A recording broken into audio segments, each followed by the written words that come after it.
Boa noite, graça e a paz do Senhor esteja com todos, amém? Alegria, irmãos, revê-los mais uma vez nesse dia e graças a Deus que temos esse motivo e esse espaço para louvarmos ao Senhor. Momento de louvor e adoração especial, um pouco diferente, mas muito bom. Deus continue abençoando nossa equipe, continue louvando ao Senhor. Queria te convidar a ler o texto, está no Evangelho de João, capítulo 6, versículo de número 16. Vamos ler apenas alguns versos até o 21.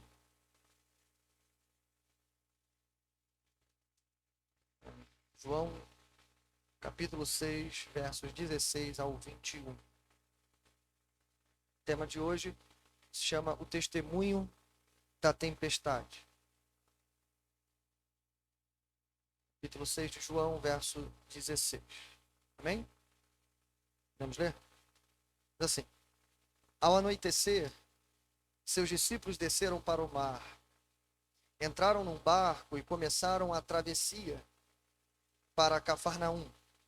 Já estava escuro e Jesus ainda não tinha ido até onde eles estavam.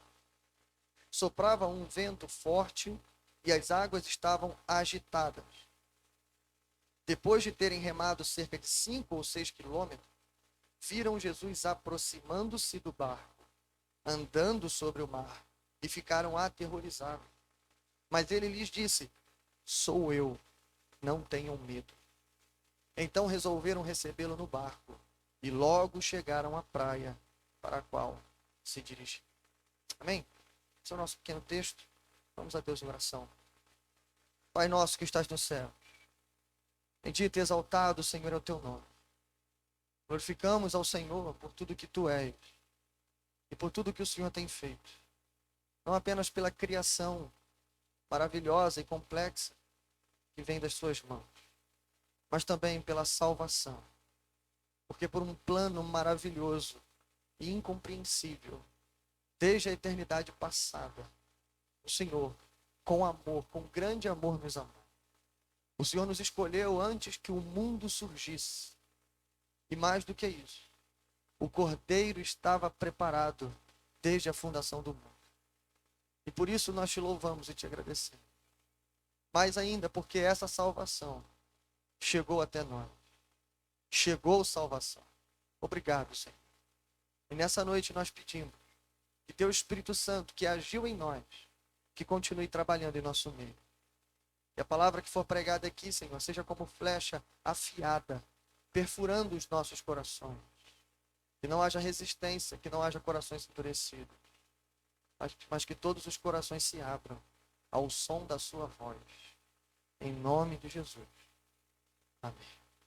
Graças a Deus. Bom, irmãos, o nosso tema, ele dá continuidade a uma série de mensagens que temos trabalhado e pensado nesse poderoso evangelho, o Evangelho de João. A gente tem visto ao longo de muitos sermões e ao estudo e à leitura desse texto, como que esse evangelho funciona para a evangelização dos povos. Um evangelho maravilhoso, que tem sido um tanto difícil de pregar, porque as lágrimas insistem a saltar de nossos olhos, por causa da preciosidade e da particularidade que João vem contando para nós a história de Jesus Cristo. De uma forma toda especial, a intenção de João, do início ao fim, ao reunir todos esses relatos, não é outra que não seja produzir fé no coração daqueles que estão lendo ou conhecendo Jesus pela primeira vez. Mas não só isso. A intenção de João não é apenas pregar o evangelho àqueles que não conhecem, mas confirmar o evangelho àqueles que já receberam esse evangelho. A confirmar todas as histórias muito bem contadas, para que a gente tivesse uma espécie de munição, para que o nosso coração fosse totalmente cheio por essa palavra acerca de Jesus Cristo. E não é diferente em nada do texto que nós vamos ver nessa noite. Esse pequeno texto que nós lemos, saindo do quarto sinal, do quarto milagre que Jesus realiza aqui, a multiplicação dos pães. Agora nós chegamos ao grande milagre em que Jesus caminha sobre as águas. E é isso que a gente vai tentar ver ao longo dessa exposição. A grande lição que esse texto nos ensina está conectada à grande lição do capítulo 6. E essa lição vai ficar clara no verso de número 27, quando o próprio Jesus vai dizer algo parecido com isso. Não trabalhem pela comida que perece, mas pela comida que permanece para a vida eterna. Se você conseguir gravar esse verso, anote na sua Bíblia, guarde na sua memória. Esse verso é o que conecta todas as passagens que João está trazendo para a gente no capítulo 6 do seu Evangelho. Então, não busquem a comida que perece, mas aquela que permanece para a vida eterna. Então, em outras palavras, o quinto sinal, ele tem uma lição para nos ensinar. O fato de Jesus caminhar sobre as águas e mais uma vez acalmar a tempestade vai nos ensinar que devemos buscar a presença de Jesus e não o fim da tempestade. É isso que eu espero que no final desse sermão você também possa concluir juntamente conosco nesse texto. Então, a gente dividiu o sermão em 3 partes, onde a gente vai perseguir Jesus com os olhos. A gente vai ver que nesse pequeno texto, Jesus muda de lugar 3 vezes. Em primeiro lugar, Jesus está no monte. Em segundo lugar, Jesus está no mar. Por último, Jesus está dentro do mar. Vamos ver isso? Versos 16 ao 18. Em primeiro lugar, Jesus está no monte. O texto diz assim: ao anoitecer, seus discípulos desceram para o mar. Entraram no barco e começaram a travessia para Cafarnaum. Já estava escuro e Jesus ainda não tinha ido até onde eles estavam. Soprava um vento forte e as águas estavam agitadas. Bom, em primeiro lugar, a gente precisa perguntar: pastor, como assim Jesus está no monte? João não fala nada de monte, eu concordo com você. Mas, obviamente, a gente lembra, estamos em um relato, tanto a multiplicação dos pães, quanto a travessia de Jesus por cima do mar, é típico em João, mas esses 2 milagres não são particulares de João. João está contando uma tradição que já foi contada nos evangelhos, ou seja, Mateus, Marcos, aqui com exceção de Lucas, Mateus e Marcos falaram sobre esse evento. E aí, se a gente tomar como base, por exemplo, o evangelho de Marcos, aí sim a gente tem a informação. Jesus ainda não tinha ido até eles, vai dizer João. Então a pergunta precisa ficar na nossa cabeça. Então, onde Jesus está nesse momento? Os discípulos estão no mar e, subsequentemente, na tempestade. Mas onde Jesus está? Marcos responde, Marcos 6, 45. Logo em seguida, Jesus insistiu com os seus discípulos para que entrassem no barco e fossem adiante dele para Betsaida, enquanto ele despedia a multidão. 46. Tendo-a despedido, subiu a um monte para orar. Veja, irmãos, temos a informação então. Juntando os 2 relatos, a gente sabe onde Jesus está. Enquanto os discípulos estão no mar, Jesus está no monte. A gente já sabe onde ele está. Se a gente pegar esse relato que eu li de Marcos, tem 3 informações aqui que eu preciso trazer para a gente. Talvez na leitura apressada você não percebeu. Primeira coisa, o texto diz que Jesus insistiu que os discípulos fossem para o barco. O texto diz isso. Ele insiste para que os discípulos entrem no barco e atravessem para Betsaida. A palavra que insistir, esse verbo, é um verbo muito forte no grego. Ele significa basicamente ou literalmente empurrar para. Em outras palavras, é quando o comandante dava uma ordem nos seus subordinados. Jesus não está pedindo para eles: olha, entra no barco, faz esse favor, né? Vai indo na frente. Não. Parece que nesse momento, Jesus está com uma certa pressa aqui. Alguma coisa vai acontecer logo em seguida que Jesus quer que os discípulos estejam fora dali. Jesus basicamente vai empurrar os discípulos para o barco e literalmente empurrar eles para o meio da tempestade. Eu deixo essa pergunta na sua cabeça, mas é isso que o texto está dizendo para a gente. Segundo lugar, o texto diz, aí começa a gente entender alguma coisa. Enquanto ele despedia a multidão. Então, em outras palavras, Jesus despediu os discípulos primeiro e depois ele despediu a multidão. Coisa estranha aqui. Geralmente, Jesus faz o contrário. Geralmente, Jesus despede a multidão e se recolhe com seus discípulos. Preste atenção. Aqui, Jesus faz o contrário. primeiro Jesus despede os discípulos, eu disse, de forma meio apressada, dando um comando para eles. Veja, irmão, Jesus não quer que os discípulos fiquem ali. É isso que você precisa entender. Jesus não quer. Terceiro lugar, Jesus foi orar no monte sozinho. Então veja os passos do que Marcos nos apresenta. Olha, vão indo na frente. Depois que os discípulos saem, Jesus despede a multidão. E depois disso, Jesus não vai ao encontro dos discípulos, mas Jesus antes tem um compromisso com seu Pai em oração. É isso que acontece. Então, há dois motivos para todo esse questionamento, de a gente entender por que Jesus está fazendo tudo isso. A gente vai entender já já. Primeiro, Jesus queria poupar os discípulos de uma terrível tentação. Irmãos, prestem atenção nisso. A gente leu no final do relato da multiplicação no Evangelho de João, verso 15, que quando o povo foi alimentado e aquele milagre maravilhoso aconteceu, mais de 5.000 pessoas, chegam a uma conta de quase 20.000 pessoas, foram alimentados em pleno deserto, a partir de 5 pequenos pães e 2 peixes. A gente viu aqui que isso é um milagre extraordinário. E qual foi o resultado desse milagre? O resultado foi que, como diz o verso número 15, quando Jesus vai despedir a multidão, aquela multidão começa a gritar e dizer, verdadeiramente tu és o profeta, e eles querem agora entronizá-lo como rei, à força. Em outras palavras, é como se a multidão pensasse assim, já que o Senhor, né, não quer ainda, por algum motivo, assumir a sua posição de rei, nós o faremos rei nessa noite, nesse lugar. Jesus foge da multidão. Jesus corre dele, Jesus despede ele. Então é exatamente isso que nós acreditamos, que acontece aqui. E a coisa, irmão, não é brincadeira, a coisa aqui é muito séria. A ponto dos teólogos compararem a atitude da multidão com a atitude do diabo também no deserto. A coisa não é brincadeira. Quando a multidão quer entronizar Jesus à força no meio do deserto, a multidão está fazendo a mesma proposta a Jesus que o diabo também fez. Em outras palavras, oferecendo um trono sem cruz. Talvez houvesse sofrimento, talvez houvessem batalhas, mas não cruz. Então, Jesus, nesse momento, seria de novo tentado a não ir para a cruz, mas talvez seguir um caminho mais fácil. Bom, acreditamos, eu e o grupo, alguns teólogos, que Jesus, em sua onisciência, sabendo que essas coisas aconteceriam, Jesus insiste que os discípulos entrem no barco rápido e ficam para o meio do mar.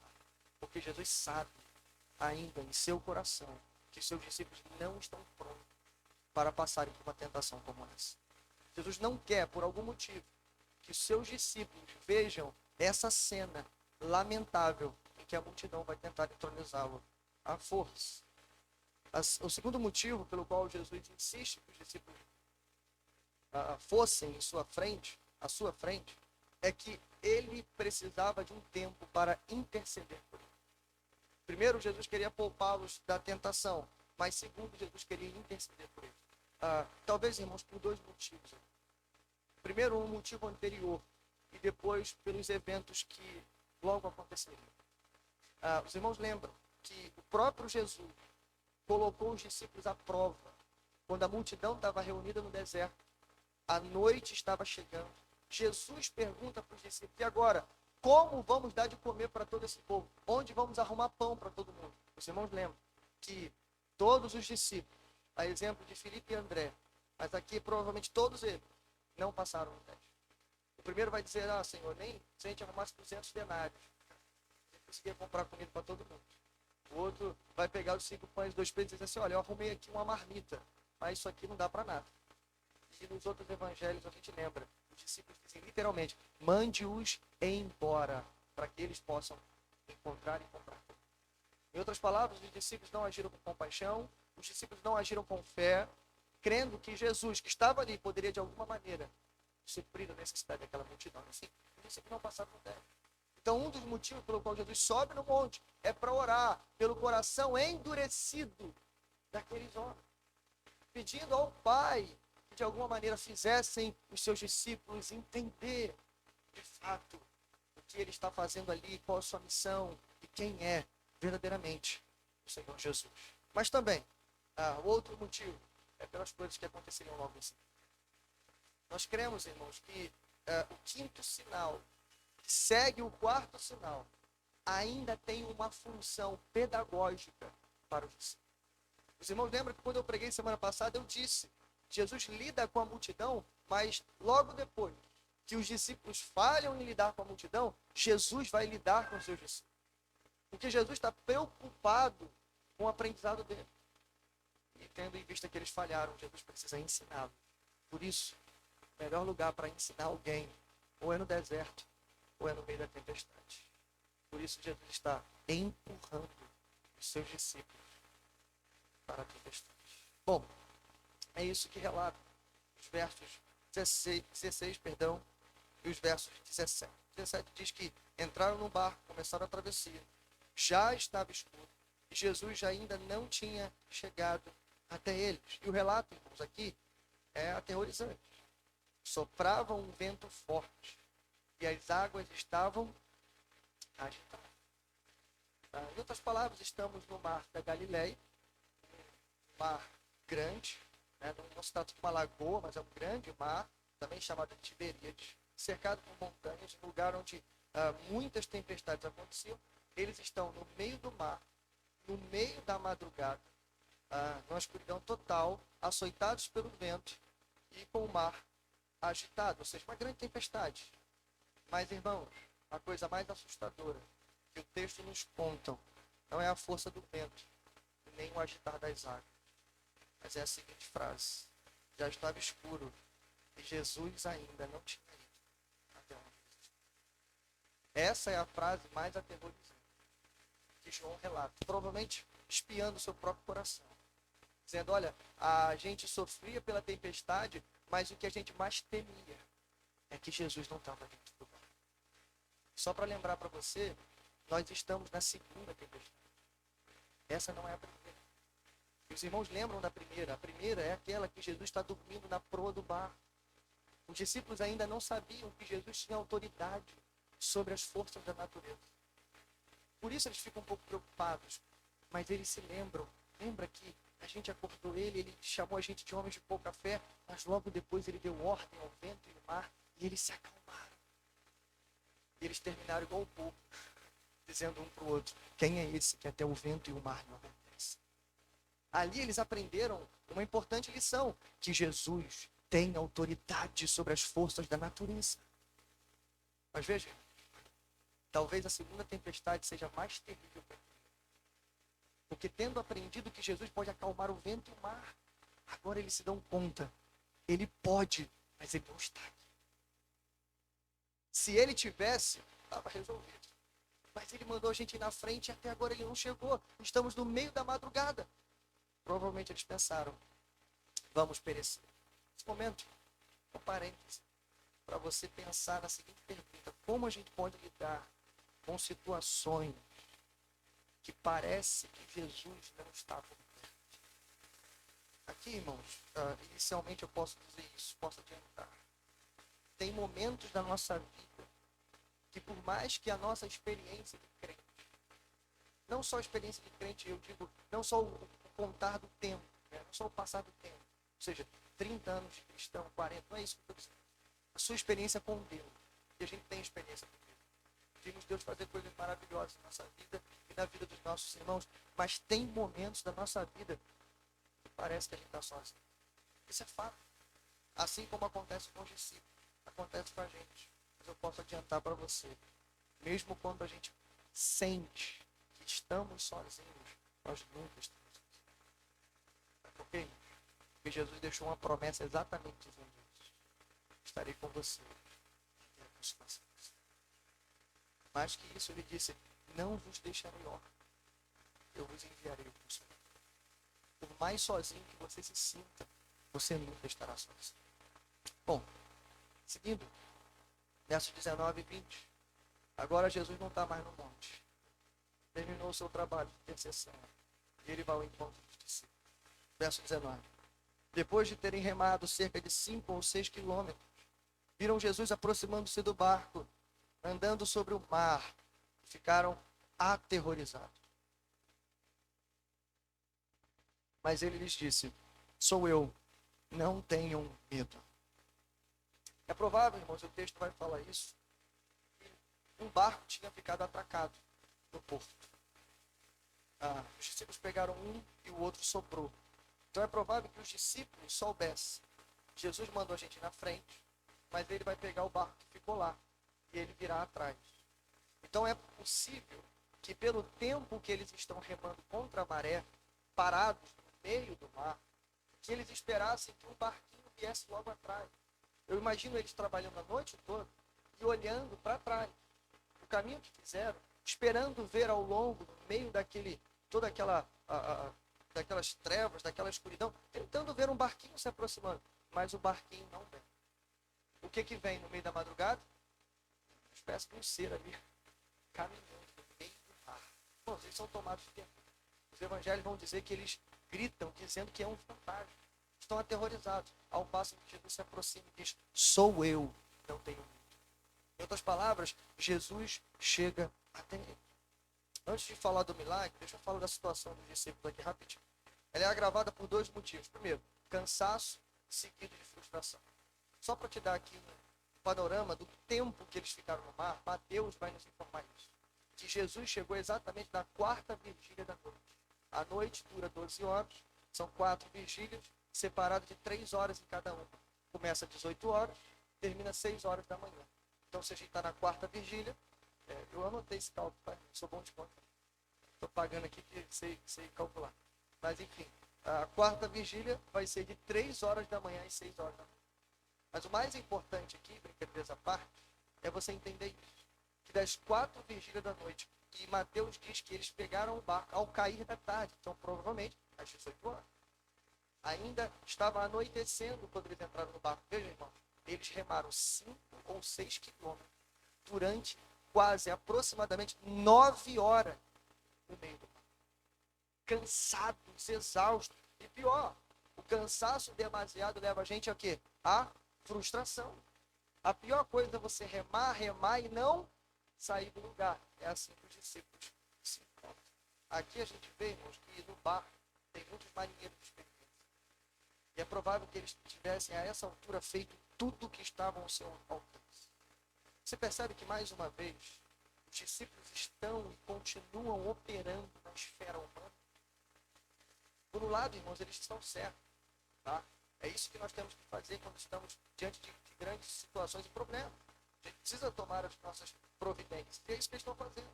Mas, irmão, chega um momento. E esse momento provavelmente já havia chegado. Que eles entenderam. Passou do nosso controle. Excedeu todos os nossos limites. Não há o que fazer. Eles estão frustrados. Ao invés de confiar. Mais que isso, o desânimo também será seguido do medo. E a gente viu. Esperando vir um barco, vem um fantasma caminhando no meio da madrugada. Todo mundo cansado, os olhos veem o que ele quer ver, né? E eles acham que é um fantasma. Mas não, é Jesus caminhando sobre o mar. Aqui, irmãos, pensando sobre isso, a gente precisa fazer essa pergunta. Por que Jesus não pegou o bendito barco? Por que Jesus não foi de barco até eles? Por que Jesus desceu do monte e caminhou sobre as águas até onde eles estavam? E o texto aqui, irmãos, é claro, tanto em português quanto em grego. Jesus não está saltando sobre as ondas. Jesus não está atrapalhado no meio do mar, pulando de onda em onda, ou de alguma forma surfando sobre as ondas. Jesus está caminhando sobre as ondas.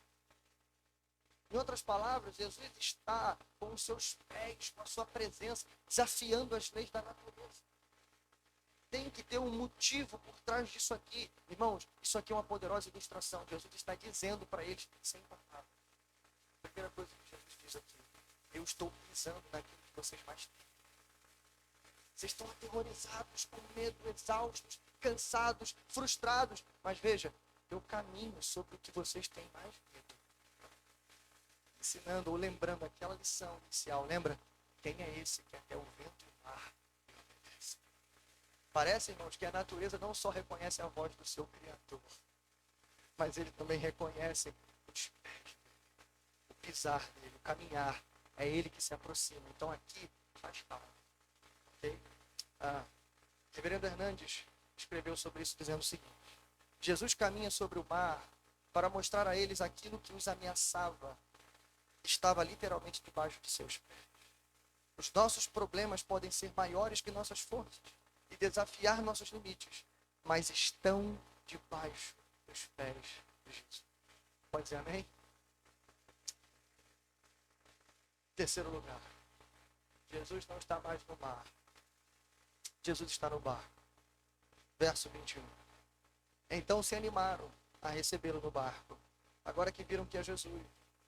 É bom dizer, irmãos, é esse relato que Pedro também caminha sobre as águas. Apenas Mateus informa isso. Então hoje a gente vai pular esse evento. Mas é aqui. Pedro já caminhou sobre as águas. Pedro já afundou. Jesus já o reparou. Já o trouxe também para cima do barco. Então o texto diz, então se animaram. Ou seja, tiveram uma festa ali. Né? Teve um alvoroço ali. A recebê-lo no barco. E logo chegaram à praia, para a qual se dirige. Jesus não está mais no monte. Jesus não está mais no mar. Agora ele está no mar. Bom, antes de seguir, a gente precisa reconciliar aqui, ou conciliar, os relatos. Aqui os relatos dão uma pequena separada. Marcos, Mateus e João. Rapidinho. Vamos lá. Marcos informa que quando Jesus sobe no barco, ele dá essa informação. Ficaram atônitos, pois não tinham entendido o milagre dos pães. Veja que esse evento está conectado ao milagre da multiplicação.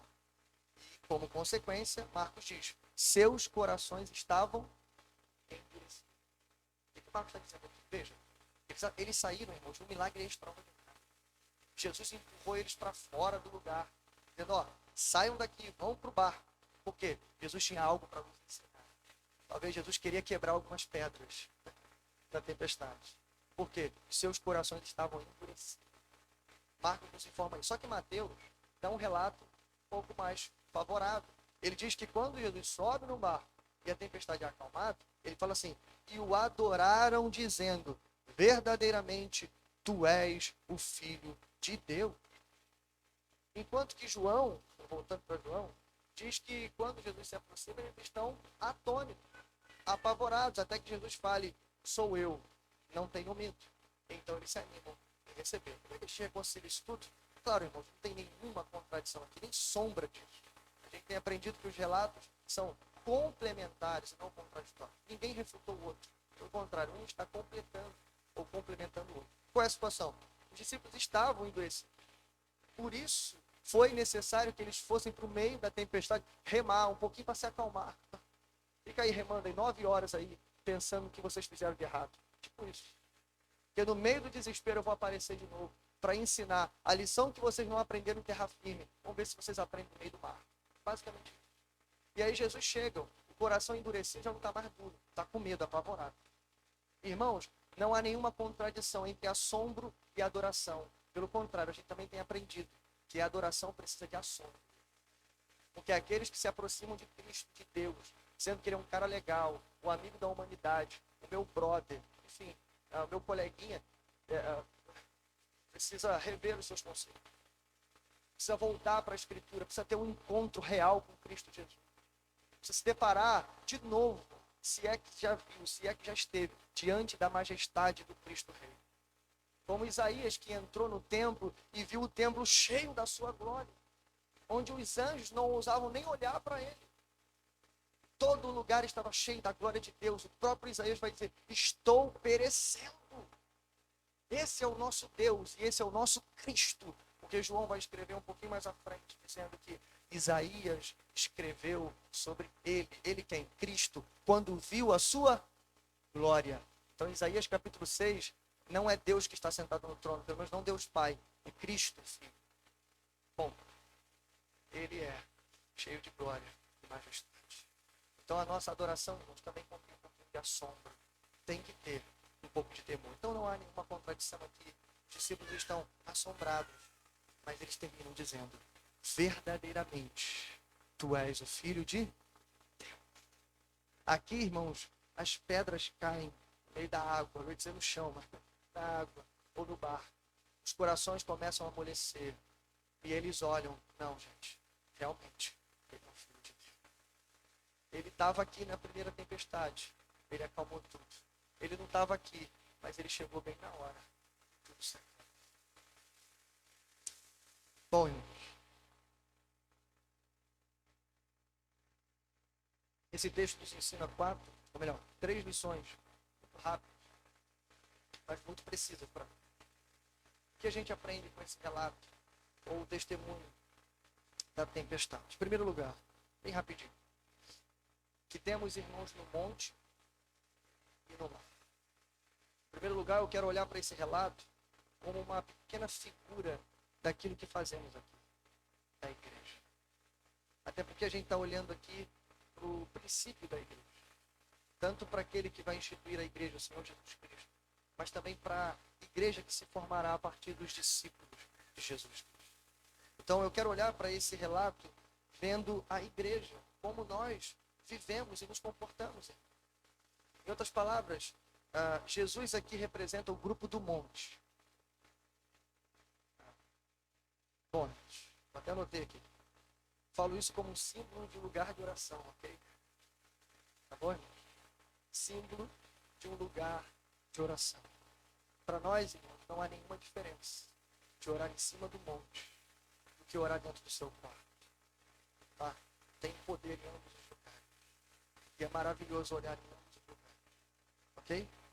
Então Jesus representa o grupo do monte, ou seja, o grupo que está em oração. E os discípulos representam o grupo que está no mar. Em outras palavras, o grupo que está em segurança, mas está em constante vigilância. E o grupo que está passando por grande aperto, grande aflição, sendo surrado por Deus. Veja, irmão, se esse não é um retrato da igreja. Veja se esse não é um retrato nosso. Uma hora nós estamos no meio do mar, mas outra hora a gente tem que estar em cima do mar. Talvez o problema da igreja moderna, e eu falo isso para nós, olhando para dentro primeiro, seja que quando a gente sai do mar, a gente não vai para o mar. Seja que quando a gente está no mar, a gente lembra do mar. Mas aí tão logo a gente sai, a gente se esquece que a gente acabou de passar pelo mar, e quando a gente estava no mar, o que nos sustentou foi a oração daqueles cristãos que estavam no monte. Irmãos, o problema é que a gente sempre lembra de pedir oração, mas muitas vezes a gente não lembra de orar por aqueles que estão aflitos. Quantos pedidos de oração são colocados no grupo da nossa igreja? Quantos irmãos a gente fala, ó, irmão fez cirurgia, o irmão está doente, estão passando por isso. Alguém está enlutado, alguém está sofrendo. E muitos de nós esquecemos de dar uma palavra, mas não apenas uma palavra, de orar, de interceder. Mais do que isso, saber que enquanto estamos no mar, tem gente no monte, lembra pra gente que mesmo estando no mar, a gente nunca está sozinho. Nunca está sozinho. Essa, inclusive, lembra, é a lição do texto. A gente não está sozinho. Por um momento, os discípulos acharam, vamos perecer, Jesus não está aqui. Mas Jesus estava no monte. E eu vou dizer para você aqui, vou revelar talvez que você ainda não percebeu. Jesus não precisava necessariamente caminhar sobre as águas. De onde ele estava, ele sabia exatamente o que estava acontecendo. Mais do que isso, Jesus não é apenas um vidente que fica adivinhando o que vai acontecer. Jesus é Deus. Ele não só sabe o que vai acontecer, como o Salmo 139, verso 6 diz, todos os teus dias estavam escritos no teu livro antes que cada um deles viessem a existir. Ele empurrou os discípulos para a tempestade. É ele que colocou eles lá. Ele não apenas adivinhou, olha, vai ter uma tempestade. Não, ele colocou eles lá, irmão. Aquele que pode mandar cessar a tempestade também pode mandar ela começar. E ele faz isso por amor. Ai, a gente não está sozinho. Tem gente orando pela nossa vida. E lembre-se disso. Se você está no mar, então logo você sair, vai para o mar. Orar pelos seus irmãos. Bom, segundo lugar. Segunda lição que a gente aprende. Jesus faz da tempestade um caminho para o seu coração. Eu disse, Jesus não tinha necessariamente de pisar em cima da água. Mas a gente viu em primeiro lugar que ele faz isso para dar uma lição bem clara, importante. Veja, aquilo que vocês mais temem, eu caminho sobre isso. Eu ando tranquilamente sobre as águas.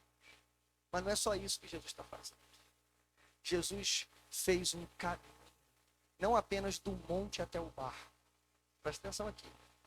Jesus não está caminhando do monte para o barco. É isso que parece, geograficamente. Jesus está caminhando do monte para os corações. Ele faz um caminho na tempestade para o seu coração. É porque eu acabei de dizer? É ele que faz as águas se agitarem. É ele que tem a ideia. Vão para o barco, vão para o mar, que a tempestade vai começar. Sabe por que disso? Porque, infelizmente, muitas vezes nós somos como os discípulos. Nós estamos participando dos banquetes espirituais. Nós estamos vendo em pleno deserto. Eu falo deserto em todos os sentidos. Domingo após domingo, dia após dia, Deus colocar uma mesa para a gente. Lembra que a gente viu semana passada? Na mesa da graça, não apenas tem fartura de alimento, mas sobeja. E a gente vive isso. E eu pergunto, irmãos, como é que pode sair de um culto daqueles com o coração endurecido? Como é que pode? Eu estou perguntando isso, irmão, mas sem julgar os discípulos, porque a gente faz igualzinho. A gente sai de cultos como esse, não só na igreja, mas talvez até cultos domésticos, ou devocionais, ou momentos com Deus, ou experiências com Deus, de coisas extraordinárias. Na mesma semana, 2 dias após, 3 dias após, a gente já está murmurando. Tipo o povo de Israel, que 2 dias atrás viram o mar se abrir no meio. Eles passaram em pés enxutos. Mais 2, 3 dias, irmãos, começou a dar sede. E quando eles encontram água, a água é amarga. O que eles fazem? O que é para Deus providenciar água no deserto depois de ter arrasado com o exército do Egito? Mas nós somos como ele, povo hebreu, como os discípulos. A gente sai de um culto poderoso daqueles, tristes às vezes, cabisbaixos, e pior, endurecido. Aí o que Deus tem que fazer? Por amor de nós, ele precisa criar um caminho no meio da tempestade até o seu coração. Ai, irmãos, que lição poderosa. A minha esperança é que a gente esteja mais sensível a ouvir a voz de Deus. É que a gente esteja mais sensível a ver a maneira como Deus tem agido conosco. E que a gente esteja mais agradecido pelos 5 pães e 2 peixes que estão lá no seu armário da sua casa. Estão lá na sua despensa nesse momento. E eu falo aqui não do ponto de vista apenas financeiro, eu falo em todos os aspectos. Talvez você olhe para o seu currículo, ou você olha para a sua experiência profissional, ou você olha para a sua casa, você olha para o seu relacionamento, e você olha, mas só tem 5 pães aqui.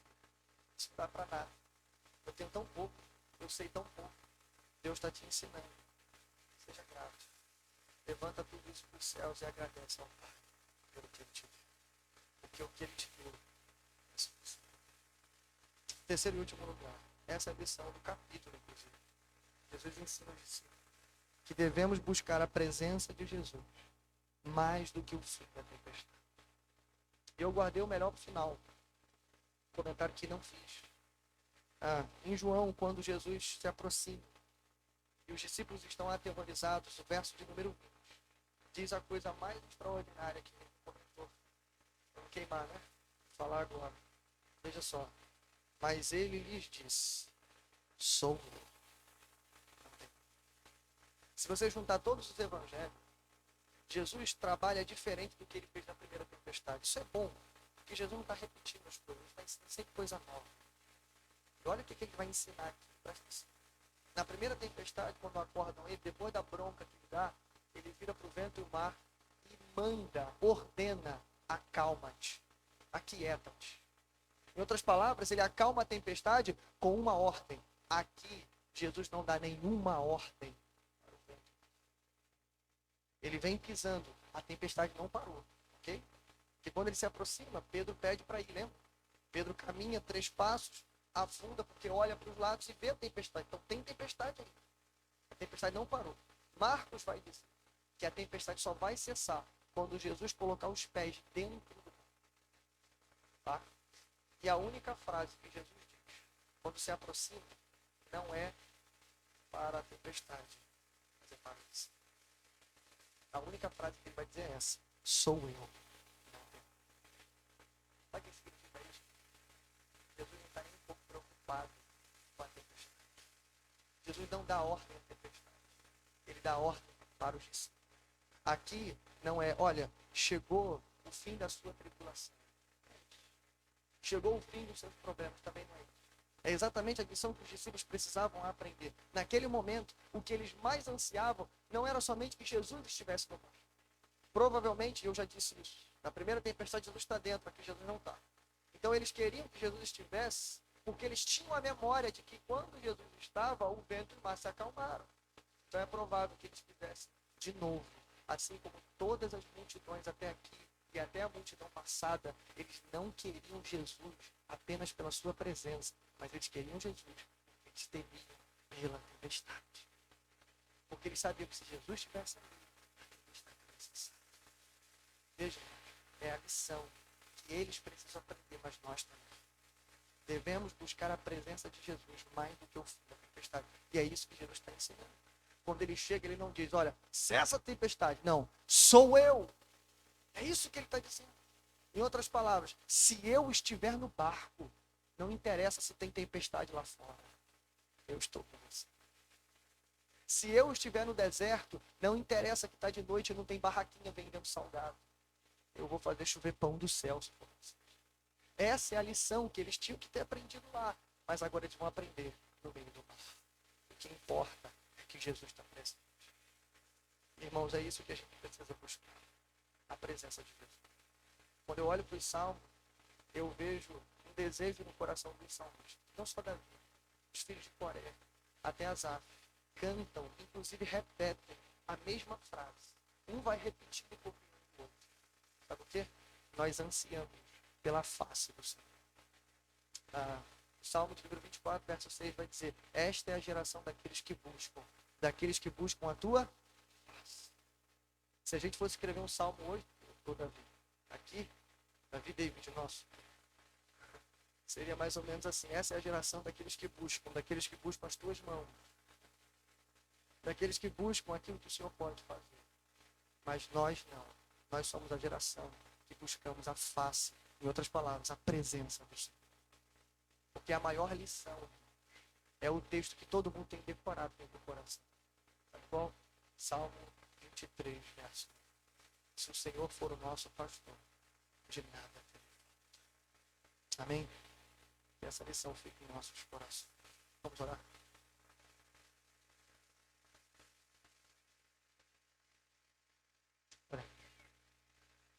Pai nosso que estás no céu, bendito e exaltado, Senhor, é o teu nome. Obrigado, Senhor, por essa simples mensagem e esse pequeno texto, Senhor, que conta pra gente uma história que já conhecemos, já passamos por ela, Senhor, que já vimos e ouvimos, mas que hoje, Senhor, vem de uma forma diferente em nossos corações.